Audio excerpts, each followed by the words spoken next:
இந்த பாவக்காய் புளிக்குழம்பு வைக்கலாம். அது எப்படி வைக்கிறது அப்படின்னு சொல்லி இப்ப நம்ம வீடியோல பார்க்கலாம்.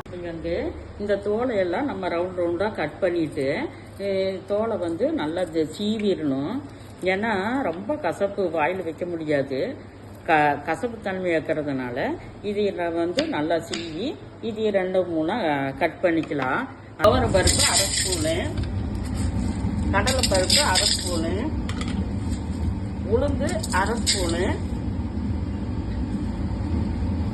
வெந்தயம் ஒரு 1/4 ஸ்பூனுக்கு கொஞ்சம் அதிகம், சீரகம் ஒரு 1/2 ஸ்பூனு, அதோட மிளகு வந்து நான் 1 ஸ்பூன் மிளகு போடுறேன். புளிக்குழம்புக்கு மிளகு போட்டோம்னா ரொம்பவே நல்லா இருக்கு.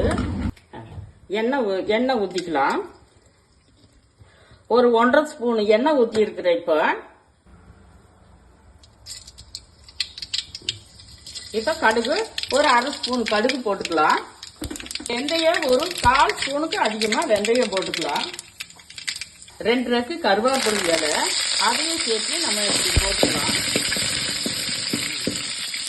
அதையும் பூண்டு சேர்த்துக்கலாம். வெங்காயம் தட்டி வச்சிருக்கிறேன். அந்த வெங்காயத்தையும் சேர்த்து மிளகாத்தூள் 1/2 ஸ்பூன் மிளகாத்தூள் எடுத்திருக்கிறேன். அதையும் சேர்த்து போட்டுடலாம்.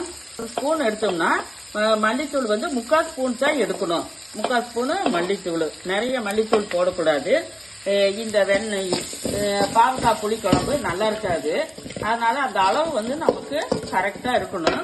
அதோட சேர்த்து நான் தக்காளி பழம் 3 தக்காளி பழத்தை சின்னதா கட் பண்ணி வச்சிருக்கிறேன். அதையும் சேர்த்து நம்ம போடணும். நம்ம ஆல்ரெடி எண்ணெய் இல்லாத வணக்கி வச்சிருக்கிறோம். அதையும் சேர்த்து இதோட சேர்த்து நம்ம கலந்துடலாம்.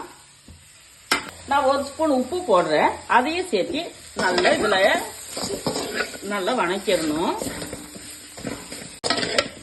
இப்ப நல்லா வதங்கிருச்சு.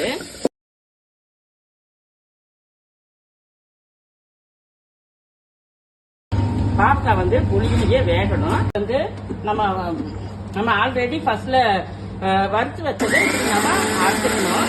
இப்படி தூவி விட்டுருவோம். நாட்டு சர்க்கரையில சின்ன ஸ்பூன்ல 1 ஸ்பூனு நாட்டு சர்க்கரைய போட்டுக்கலாம். மல்லி இலைய இந்த மாதிரி நம்ம தூவிட்டு நம்ம இறக்கலாம். சூப்பரா இருக்கு. பை.